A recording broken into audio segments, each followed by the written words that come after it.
My sister, who manages a luxury resort in Bali, called and asked, "Where's your husband?" I said, "On a work trip in London."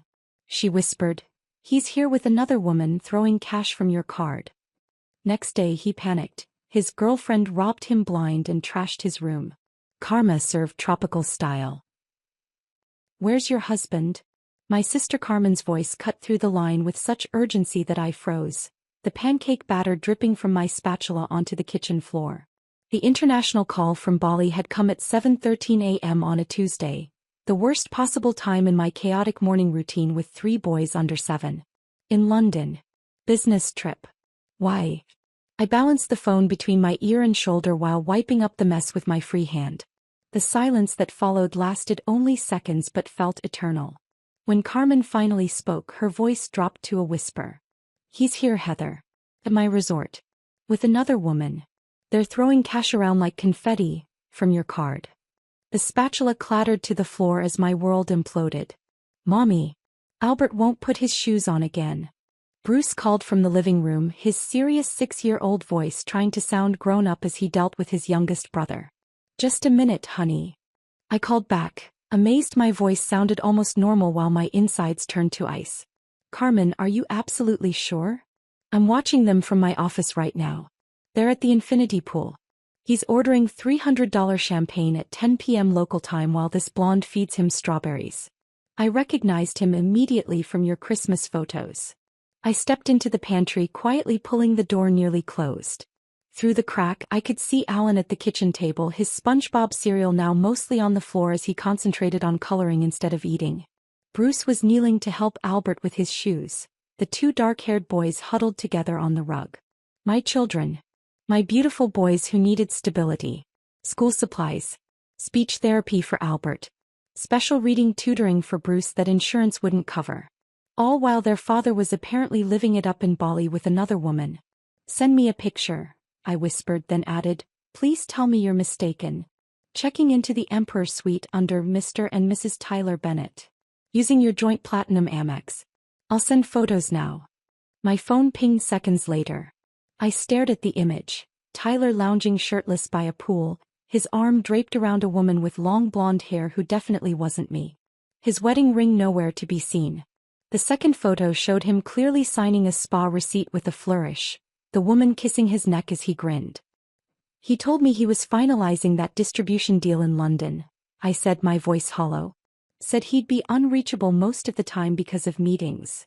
The only meetings he's having are with the spa masseuse and this woman. They've booked couples treatments every day." I leaned against the pantry shelves, knocking over a box of Bruce's favorite dinosaur-shaped mac and cheese. The little cardboard rectangles scattered across the floor, much like my marriage was scattering before my eyes. "Mommy? Are you hiding?" Alan's curious face appeared at the pantry door, milk dribbling down his chin. His hazel eyes, just like Tyler's, widened when he saw my face. "Are you sad?" I wiped my cheeks quickly. "No, honey. Just a little work problem. Go finish your breakfast, okay? We need to leave for school soon." As Alan trudged back to the table, I pulled up our joint banking app. There they were, charges from the Midnight Orchid Resort and Spa in Bali. $4,700 in the last 3 days alone. The same days I'd been measuring out the last of the laundry detergent to make it stretch until payday, calculating if I could postpone buying new shoes for Alan whose toes were pressing against the front of his sneakers. "The woman?" I asked Carmen, stepping deeper into the pantry. "Who is she?" "Resort staff say she's been here before. Goes by Caroline. Some of the employees think she targets wealthy guests. But Tyler's throwing money around like he's some big shot. Money we didn't even have." My small graphic design business was supporting our family while Tyler's consulting work had mysteriously stopped bringing in regular income 6 months ago. "Temporary market downturn," he'd explained. "Just need to weather it." The memories flooded back in waves. Tyler missing Bruce's school play for a client dinner. The unexplained hotel charge in Denver when he was supposedly in Phoenix. The late-night texts he'd shield from my view. The sudden password changes on his personal email. The growing distance when I tried to discuss our finances. My mind raced through 6 years of marriage, reclassifying what I dismissed as minor quirks into what they truly were, warning signs. "Mommy." We're gonna be late.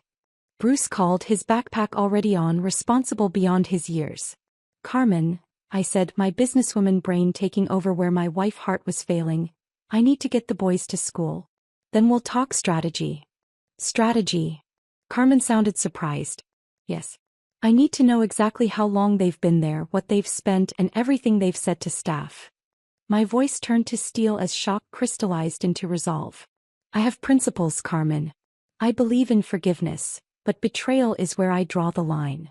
After hanging up, I mechanically packed lunches, checked backpacks, and loaded my sons into our aging SUV. My mind was splitting in two. One half planning the logistics of an emergency trip to Bali, the other replaying every lie Tyler had told me. London is so boring right now, honey. Nothing but rain and meetings. His voice from yesterday's call echoed in my head as I navigated morning traffic. After dropping the boys at school, I called my neighbor Melissa, whose kindness had been my sanity anchor through years of Tyler's business trips. Emergency situation. I need to fly out immediately. Could you possibly... Say no more, Melissa interrupted. The boys can stay with me. For as long as you need. I sat in the school parking lot, making rapid-fire arrangements, booking the earliest flight to Bali, transferring funds to a separate account, calling clients to postpone projects. When I picked the boys up that afternoon, I knelt down to their level in our living room. Mommy needs to take a special business trip, I explained, my voice wavering slightly despite my best efforts. Like Daddy's trips? Alan asked innocently. I swallowed hard. No, sweetheart. Not like Daddy's trips at all. When will you be back? Bruce asked, his serious eyes searching mine. Very soon. Aunt Melissa will stay with you and we'll video chat every day. Albert, my baby at 4 years old, wrapped his arms around my neck. Bring present, he asked hopefully. I hugged him fiercely, breathing in his little boy scent of peanut butter and strawberry shampoo. Yes, I'll bring you presents. But more importantly, I'm going to fix something that's broken. As I packed a small suitcase that night, my phone buzzed with another message from Carmen. A copy of the room service bill showing 2 filet mignons, a $400 bottle of champagne and chocolate-covered strawberries. For my London business meals, honey, Tyler had told me when I questioned similar charges months ago. You know how clients expect to be wined and dined. I closed my suitcase with a decisive snap, just as another text from Carmen came through. He doesn't know I manage this place. Perfect time for Karma to teach him a tropical lesson. How soon can you get here?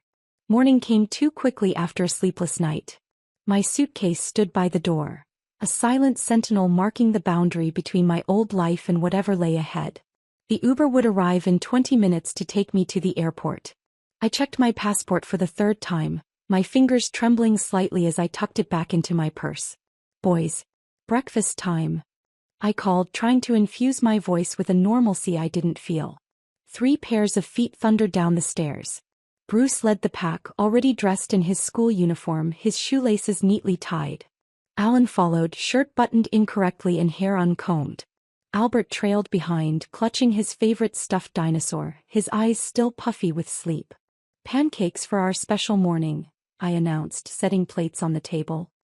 Aunt Melissa will be here soon, and she has all the instructions for your routines. Bruce climbed onto his chair, watching me with eyes too perceptive for a 6-year-old. How long will you be gone, Mom? Just a few days, honey. I'll be back before you know it. Is Dad coming home while you're gone? Alan asked, drowning his pancakes in syrup. The question pierced me like a physical pain. No, sweetie. Dad's still on his business trip, remember? He's always on trips, Bruce muttered, cutting his pancake with surgical precision. The doorbell rang, Melissa arriving with her warm smile and endless patience. While she chatted with the boys about their plans for a movie night, I slipped upstairs to each of their bedrooms, leaving handwritten notes under their pillows. Simple messages they could understand, even Albert, who was just learning to recognize words. Mommy loves you. Be good for Aunt Melissa. See you very soon. The goodbye was harder than I'd imagined. Albert clung to my leg, his little face crumpling. No go, Mommy, he whimpered, tears spilling down his cheeks. I knelt down, gathering him into my arms. Just for a few sleeps, baby. Then Mommy will be right back. Alan gave me a sticky syrup kiss and immediately became distracted by Melissa's promise of a playground visit. Bruce stood straight backed by the door, his expression solemn. "I'll take care of them, Mom," he said quietly as I hugged him goodbye. "I'll be the man of the house." His words shattered something deep inside me. At 6 years old, my son was already trying to fill the void his father had left. Tyler's physical and emotional absences had trained our firstborn to assume responsibilities no child should bear. "Just be Bruce," I whispered, kissing his forehead. "That's all I want you to be." In the Uber, I finally allowed the tears to flow. By the time I reached the airport, I had compartmentalized my emotions, a skill honed through years of juggling motherhood, business ownership, and an increasingly distant marriage. The international terminal buzzed with activity as I checked in for my flight, Chicago to Los Angeles, then the long haul to Denpasar, Bali. 20 hours in transit with nothing but my thoughts and the occasional update from Carmen. As I settled into my window seat for the first leg, my phone pinged with a new message from her. "They're booking a sunset cruise for tomorrow. $900 for the romantic package. Using your joint Amex again." I closed my eyes, leaning my head against the cool window as the plane taxied toward the runway. The flight attendant's safety demonstration faded into background noise as memories flooded my consciousness. Tyler holding my hand through 19 hours of labor with Bruce, his face pale but determined as he coached me through each contraction. "You're the strongest woman I know," he had whispered as they placed our firstborn in my arms. The pride in his eyes when Alan arrived 18 months later, a quick and easy birth that had us joking about possibly having a dozen more. "Our perfect little family is growing," he had said, cradling Alan while Bruce peered curiously at his new brother. Albert's difficult birth, the emergency C-section, the terrifying hours of uncertainty. Tyler had been there through it all, sleeping in the uncomfortable hospital chair, bringing me ice chips and gentle encouragement. When had it changed? The shift had been so gradual I'd barely noticed it happening. Tyler's networking events growing more frequent. His excitement about family time diminishing as his ambitions seemingly grew. The subtle distance that appeared when I'd mention household expenses or the children's needs. The Los Angeles connection passed in a blur. Seated on the Trans-Pacific flight, I scrolled through Carmen's updates, each one driving the knife deeper. A photo of Tyler and Caroline at the resort's exclusive adults-only pool cabana. "She ordered a $200 massage for him poolside," Carmen wrote. Another image, the couple entering the resort's high-end jewelry boutique. "He bought her sapphire earrings. $1,750. My mind flashed to last month when Bruce needed new glasses. "Can it wait until next quarter?" Tyler had asked. "Cash is a bit tight right now." The same week, apparently, he'd purchased a new set of golf clubs I'd discovered on our credit card statement. "Client relationship building," he'd explained. Hour 13 of my journey, somewhere over the Pacific, another message arrived that broke me. A photo of Tyler and Caroline splashing in the resort's family lagoon pool, the one with the small water slide and shallow waiting area specifically designed for children. "They're playing like kids," Carmen wrote. "He's giving her piggyback rides in the water." 3 summers of Tyler claiming he was too swamped with work for our family beach vacation plans crashed through my mind. 3 summers of me taking the boys to the public pool alone, explaining that Daddy has to work hard to take care of us. The flight attendant touched my shoulder gently. "Are you all right, ma'am? Can I get you some water?" I hadn't realized I was crying until she offered me a tissue. As we began our descent into Bali, I pulled out my wallet and removed a small photo I kept inside. The boys building a sandcastle last summer at Lake Michigan, Bruce methodically packing sand into a bucket, Alan decorating with shells, Albert gleefully stomping through the moat. I had taken the picture myself. Tyler had been absent as usual. This photo would be my touchstone. What I was fighting for wasn't my marriage anymore. It was the stability and integrity of my children's world. They deserved a mother who stood up for herself, who showed them that love shouldn't mean tolerating betrayal. The business part of my brain had been working throughout the long flight. I had drafted emails to my attorney, documented every charge Tyler had made at the resort, and created a preliminary financial separation plan. The mother in me had wrestled with harder questions. How would I explain this to the boys? How could I protect their relationship with their father while being honest about why our family was changing? The plane touched down with a gentle bump. Outside the window, Palm trees swayed against a perfect blue sky, paradise to most travelers. For me, it was the battleground where I would confront the ruins of my marriage. As passengers around me eagerly gathered their belongings, I remained seated, clutching the family photo. The humid air hit me like a wall when I finally stepped off the plane and walked across the tarmac toward the terminal. The sweet scent of frangipani mixed with jet fuel couldn't mask the bitterness in my heart. Carmen would be waiting beyond customs. Then we would begin what I'd started thinking of as Operation Truth and Consequences. Tyler had no idea I was coming. No idea his paradise was about to become something else entirely. Carmen was waiting exactly where she promised, just beyond the customs area, holding a discreet sign with graphic design consultant instead of my name. Her professional resort manager facade cracked the moment our eyes met, and she rushed forward to enfold me in a fierce hug. "You look exhausted," she whispered, pulling back to study my face. Her fingers gently traced the lines around my eyes that hadn't been there during her Christmas visit 6 months ago. 20 hours on a plane will do that. I attempted a smile that felt foreign on my face. "It's not just the flight." Carmen took my carry-on bag. "It's everything else you've been carrying." We slipped out through the staff exit where a resort vehicle waited. As we drove along Bali's winding coastal roads, Carmen briefed me on what she'd learned. Caroline Westbrook. That's the name she's using this time. Security recognized her from last season when she left with a tech executive's Rolex and credit card information. "And no one stopped her?" I asked, watching palm trees blur past the window. "Resort policy. We document, we report to authorities, but we don't confront unless there's immediate danger. These people are professionals, Heather. They know exactly what they're doing." The Midnight Orchid Resort materialized like a dream through the tropical foliage, a sprawling complex of luxury villas and pavilions cascading down a lush hillside to a private beach. Under different circumstances, it would have taken my breath away. Carmen bypassed the grand entrance, driving instead to a discreet service area. "I've arranged a villa in the staff section. It's smaller but completely private.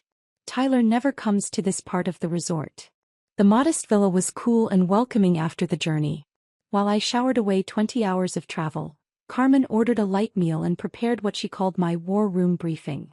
"Are you sure you want to see everything?" she asked as I emerged in fresh clothes, my hair still damp. "Some of it is difficult. I need to know what I'm dealing with," I answered, accepting the cup of ginger tea she offered. "No more illusions."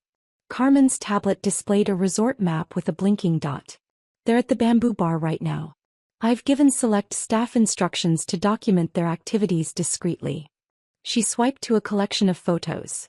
Tyler and Caroline dining at the resort's signature restaurant, lounging by various pools, entering spa facilities. In each image, Tyler looked relaxed and happy in a way I hadn't seen in years. The woman, Caroline, was striking with the practiced elegance of someone accustomed to luxury environments. "She's been running the same playbook with Tyler as with her previous targets," Carmen explained, pulling up a document. "Security maintains profiles on known, problematic guests." The profile outlined Caroline's methodology with clinical precision. Identify wealthy or seemingly wealthy male guests. Create chance encounters. Drop references to exclusive experiences they must try. Encourage lavish spending as proof of status and success. "She's convinced him to buy several items supposedly for you." Carmen's expression darkened as she showed me receipts. "A sapphire pendant. Handcrafted silk robes. All allegedly for shipping home. Let me guess, they never made it to the shipping department." "Exactly.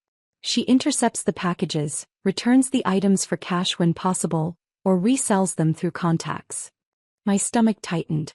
And Tyler falls for this? Men like Tyler, desperate to feel important, to impress, they're her specialty. Carmen's voice held no judgment, just professional assessment. "Follow me. There's more you need to see." She led me through a back corridor to the resort's security hub, a room filled with monitors displaying feeds from across the property. The chief of security, a former military man named Raj, nodded respectfully as we entered. "Mrs. Bennett. We're prepared as Miss Carmen requested." A dedicated monitor showed a luxury suite, the Emperor Villa, where Tyler and Caroline were now returning from their evening out. My husband loosened his tie, laughing at something she said as they entered the expansive living area. Audio? Carmen asked. Raj adjusted a dial and suddenly Tyler's voice filled the room.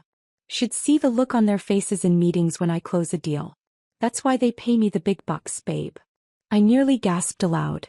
Tyler hadn't closed a major deal in over a year. Our savings had been quietly dwindling while he maintained the fiction of success. Caroline pressed against him, her voice a practiced purr. You should celebrate properly then. I was thinking that private yacht charter tomorrow. Anything for you, Tyler replied, his hands roaming possessively over her body in a way that should have hurt me to watch. Instead, I felt oddly detached, like I was observing strangers in a film. We can document financial transactions if needed for your legal proceedings, Raj offered quietly. All authorized expenses are logged in our system. I nodded gratefully, unable to speak as I watched Tyler, the father of my children, the man who had promised to build a life with me, input his PIN at the in-room safe to withdraw more cash. That money, I finally said, was supposed to pay for Bruce's educational assessment next month. And Albert's speech therapy. Carmen squeezed my shoulder silently. The evening progressed with Tyler and Caroline ordering champagne service, then moving to the bedroom area where I insisted the monitors be muted. Some things I didn't need to witness. When they finally fell asleep, Caroline waited precisely 43 minutes by the security timestamp before carefully extracting herself from Tyler's embrace. With practiced efficiency, she moved around the darkened suite, checking his wallet, phone, and laptop. She photographed his credit cards from both sides before replacing them. From her own bag, she produced a small bottle, adding drops to the remaining champagne in Tyler's glass. Mild sedative, Raj explained. Enough to ensure deeper sleep but not dangerous. For the next hour, we watched her systematic execution of what was clearly a well-rehearsed plan. She made calls in whispered Mandarin from the bathroom, packed her designer luggage, transferred items from Tyler's suitcase to hers, including his expensive watch and cufflinks. Most surprisingly, she removed a family photograph from the bottom of Tyler's suitcase, one I recognized from our living room. Without hesitation, she tore it in half, scattering the pieces on the floor with deliberate carelessness. Creating evidence of a lover's quarrel, Carmen explained. Standard misdirection. By 3 a.m., Caroline had ransacked the room with strategic precision, enough disorder to suggest a heated argument and hasty departure, but nothing so extreme as to immediately suggest theft. She used Tyler's own credit card to order a resort car, signed his name to the bill with a flourish, and vanished into the Balinese night with over $8,000 in cash and valuables. Throughout it all, Tyler slept on, oblivious to both the betrayal and the silent witnesses to his humiliation. Karma, Carmen said softly as we returned to my villa just before dawn, doesn't always need our help to find its target. I sat on the small porch, watching the first hints of sunrise touch the horizon. The weight that had crushed my chest since Carmen's first call had shifted somehow. Not lightened, perhaps even heavier, but differently shaped. What happens now? Carmen asked, joining me with fresh coffee. Now, I replied, taking the steaming cup. We wait for him to wake up and discover his paradise has turned to ashes. The call came at precisely 10:17 a.m. I had been dozing on the villa's small porch, jet lag finally claiming victory after the emotional surveillance marathon. Carmen had gone to handle her regular management duties, promising to return with lunch and updates. My phone's vibration jolted me awake. Tyler's name and photo filled the screen. The happy family portrait from last Christmas where he stood behind me with his arms around my waist. The boys arranged perfectly in front of us. The portrait of domestic bliss we'd never quite been. I let it ring 3 times while steadying my breathing, then answered with practiced normalcy. Hey, how's London? A beat of silence, then Tyler's voice came through, tight with stress. Heather, thank God. I've been robbed. I remained silent, allowing the moment to stretch uncomfortably. Did you hear me? All my cash, my watch, the laptop, everything's gone. In the background, a melodic announcement played over a PA system. Attention valued guests, our sunrise yoga session will begin in 15 minutes at the Lotus Pavilion. The exact same announcement I could hear faintly drifting through the window from the main resort grounds. That sounds terrible, I finally said, keeping my voice even. What happened? I met with some potential investors last night. Had a couple of drinks. Woke up this morning to find my hotel room trashed and everything valuable gone. The lies flowed so effortlessly from him that I momentarily questioned whether I'd imagined the security footage from last night. Had 6 years of marriage conditioned me to doubt my own reality in favor of his? Including your wedding ring? I asked quietly. What? No, he fumbled. I took it off before showering. It's still here. Another lie. He hadn't worn his wedding ring in Bali at all, according to Carmen's photos. The important thing, he continued, his voice shifting into the cajoling tone I recognized from countless previous financial emergencies, is that I need to handle this quickly. The hotel is demanding payment for damages and I need to book a new flight home. How much? I asked, a strange calm settling over me. 5,000 should cover everything. I know it's a lot, but this deal I'm working on will more than make up for it next month. Just like the last deal. And the one before that.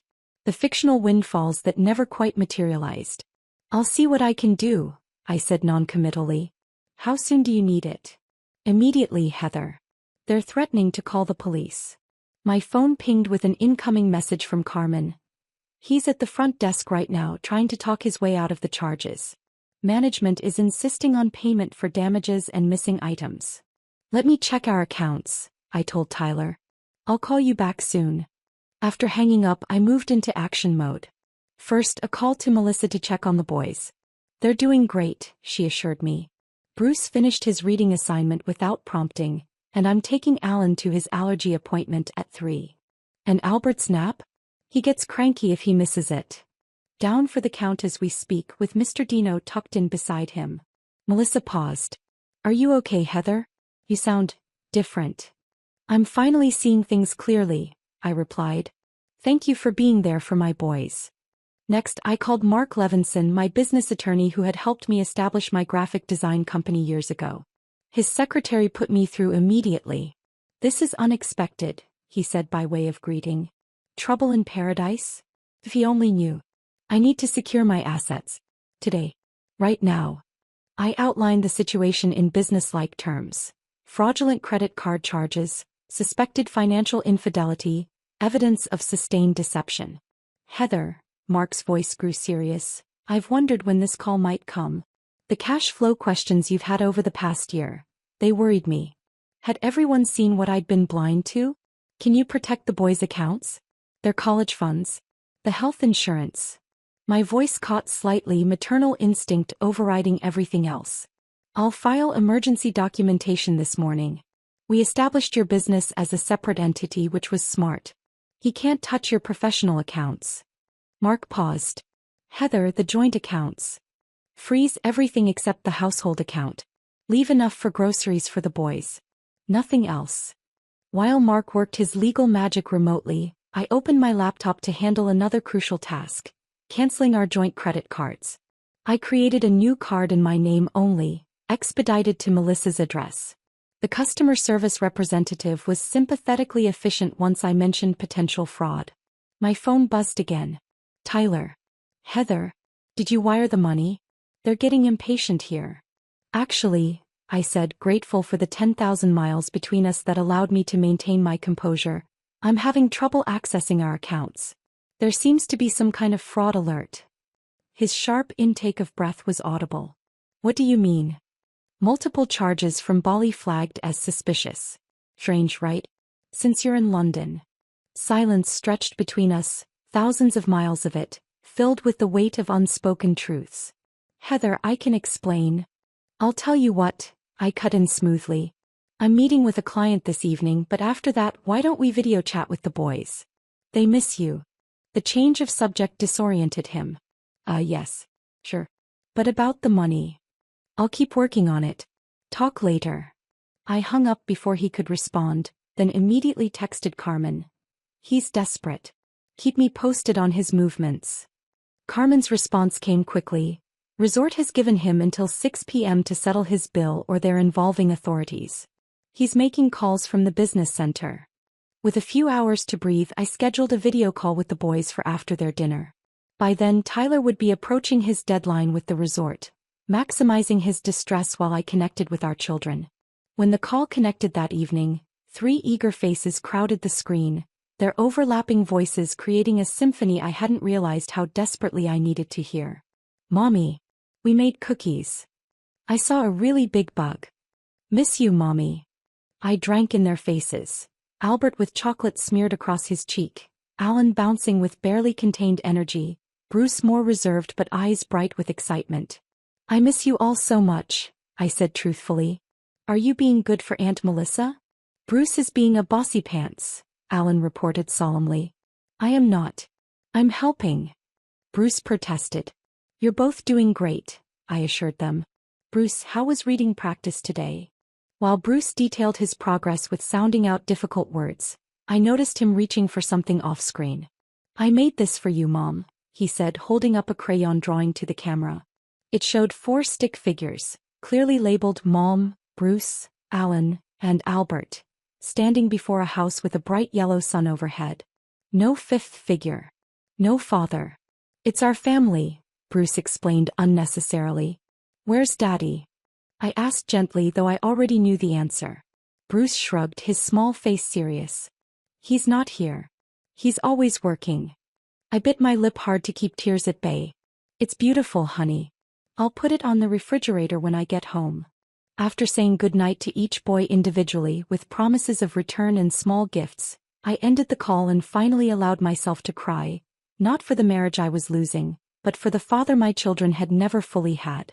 Carmen found me an hour later, composed and focused on my laptop where I was reviewing documents sent by Mark. Tyler paid his bill, she reported. Used his personal credit card. Nearly maxed it out.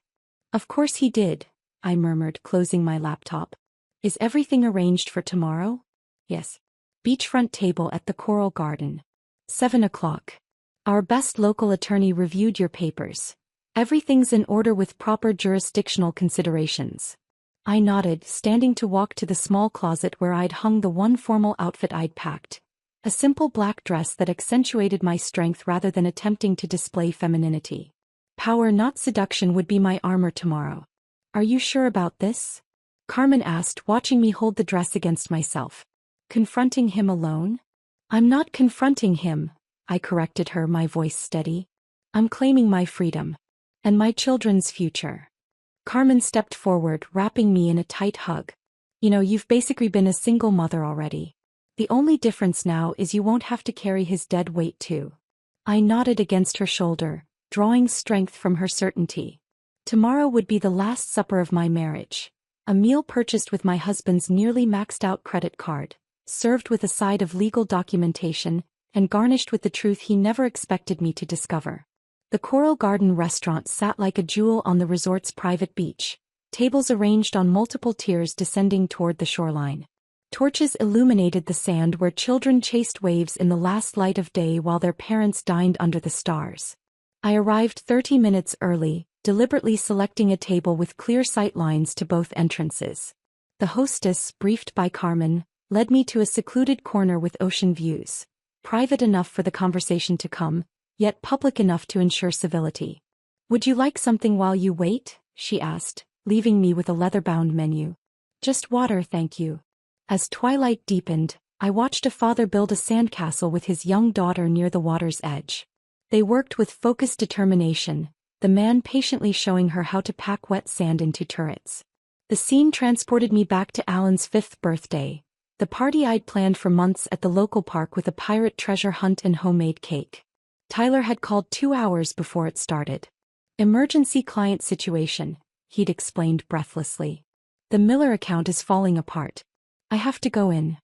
I'd managed the party alone, explaining to confused guests why Alan's daddy couldn't make it, then stayed up until midnight cleaning while Tyler texted that the emergency was running long. Now I wondered which woman had been the true emergency that day, Caroline or another like her in a different city. The divorce papers rested in my handbag alongside printouts of the security photos and 3 precious drawings I'd brought from home, packed carefully in my luggage. A physical reminder of what truly mattered. The family Tyler had abandoned long before this Bali fiasco. At exactly 7 o'clock, Tyler appeared at the restaurant entrance. Even from a distance I could see the strain in his posture. The rumpled clothes, the nervous glances, the hand repeatedly checking his empty pocket where his wallet should have been. The maitre d' directed him toward my table and I straightened my spine, engaging the power I'd found in this strange, terrible journey. Heather. Relief washed over his face as he approached. Thank God. This trip has been a complete disaster. He leaned down as if to kiss me. I turned my cheek slightly, offering the barest minimum of contact. He dropped awkwardly into the chair across from me, immediately launching into his prepared narrative. The London meetings were going great. The distribution deal was practically signed, when my hotel room was broken into. Everything gone. Passport, wallet, laptop with all the contract details. He ran his hand through uncombed hair. I've been dealing with the British police all day. I sipped my water, letting the lies pile up between us. Lies told with such conviction that for a fleeting moment, I could almost see the London hotel room he'd never visited, the police report he'd never filed. They're making me pay for damages to the room if you can believe it. He leaned forward, lowering his voice. Were you able to transfer the money? I need to get home. Home, I repeated softly. To the boys. A flicker of confusion crossed his features. Of course. And you. The addition felt like an afterthought. How are they? The boys. I asked, watching his expression carefully. They're good, I'm sure. With your mom, right? Melissa, actually. Our neighbor. The fact that he couldn't remember who was caring for his children spoke volumes. The server approached and Tyler ordered the most expensive steak on the menu along with a bottle of wine. I requested a simple pasta dish. Let him enjoy his last extravagance on our rapidly depleting credit. So the money? He pressed after the server departed. I reached for my handbag, removing a manila envelope. Tyler's eyes lit up with visible relief, until I extracted not a bank transfer confirmation but a glossy 8x10 photograph of him and Caroline entering the Emperor Suite. This isn't London, I said quietly, placing the photo on the table between us. His face drained of color. I can explain. This isn't a business trip. A second photo joined the first, Tyler and Caroline at the infinity pool. This isn't a robbery. A third photo, Caroline methodically packing Tyler's valuables into her suitcase while he slept. She set me up, he stammered, eyes darting around as if seeking escape routes. I met her at the bar. She must have drugged me. In our house, I said in the same gentle tone I used when explaining important lessons to our sons, we have rules about telling the truth. Do you remember what I always tell Bruce when he's afraid he'll get in trouble? Tyler stared at me, speechless. I tell him that in our family we forgive accidents. Albert spills his juice almost every morning and we clean it up together. Alan broke my favorite vase playing superhero and I hugged him while he cried about it. I folded my hands on the table. But lying is never allowed, Tyler. Never. Our food arrived in the silence that followed. Tyler didn't touch his steak. How much do you need? I finally asked, cutting my pasta into neat, manageable bites. Hope flashed across his face. 5,000 would cover everything. I swear I'll pay it back as soon as we get home and I can access my accounts. I nodded slowly, then reached into my bag again. This time I withdrew a legal-sized envelope and 3 folded papers. I won't give you money, I said, sliding the envelope toward him. But I'll give you these. His confusion turned to shock as he opened the envelope and found divorce papers, already completed with my signature on every marked line. And these, I continued, unfolding the children's artwork one by one, are what your choices have cost you. Bruce's family drawing without a father figure. Alan's world's best mom certificate covered in stickers and glitter. Albert's scribbled heart with Momi written in Carmen's handwriting at his dictation. You can sign now or with a lawyer when you return. Either way, it's happening. Heather, please, it was one mistake. We can work through this. His voice cracked with what sounded like genuine emotion, the first authentic thing I'd heard from him in months. It wasn't one mistake. It was hundreds of choices, Tyler. Every time you lied about where you were. Every time you spent money we needed for our children. Every birthday you missed. Every night I went to bed alone. I took a final bite of pasta, then placed my napkin beside my half-empty plate. I believe in forgiveness, but betrayal is where I draw the line. Tyler's shoulders slumped in defeat as he stared at the children's drawings. With shaking hands he reached for the pen I offered and signed each marked page. What about the boys? he whispered. You're their father. That doesn't change. But trust is earned, Tyler. Just like it's lost. I stood, gathering my belongings. Your flight home is booked for tomorrow morning. The confirmation is in the envelope with the divorce papers. Carmen arranged it. Your sister, he said hollowly. The resort manager. She saw everything. She saw enough. As I walked away, leaving him alone with his cold steak and the evidence of what he'd thrown away, I felt lighter than I had in years. Carmen was waiting for me at the villa, 2 glasses of wine ready on the small porch. It's done, I said, accepting a glass and sinking into a chair. To new beginnings, she toasted, clinking her glass against mine. We sat in companionable silence, watching the stars emerge over the Balinese shoreline. I've been thinking, Carmen finally said. I could use a break from resort life. Maybe come stay with you and the boys for a while. The offer brought unexpected tears to my eyes. They'd love that. Bruce has a science fair coming up, he's growing crystal formations. Alan starts swimming lessons next month. And Albert has his preschool graduation ceremony. Sounds perfect, Carmen smiled. And what about their mom? What does she need? I considered the question, realizing no one had asked me that in years. Time. Space to breathe. And maybe help finding a house with a backyard. Somewhere the boys can build real sandcastles instead of just drawing them. Our flight home departed 2 days later, Carmen having arranged a week's leave to accompany me. As the plane lifted off, I watched the paradise island shrink beneath us. The place where my marriage had ended but where something else had begun. Not just survival. Not just single motherhood. But a reclamation of the woman I'd always been underneath the weight of Tyler's lies. Strong enough to draw boundaries. Brave enough to enforce them. Wise enough to know that some mistakes can't be forgiven, no matter how much we might wish they could be. And perhaps most importantly, understanding that the family my children needed had been there all along. It just hadn't included their father. If Heather's journey from betrayal to empowerment touched your heart, make sure you're subscribed so you never miss these stories of strength and new beginnings. It's completely free, and your support helps us share more powerful moments like this final dinner where truth was served. Thank you for being part of our community.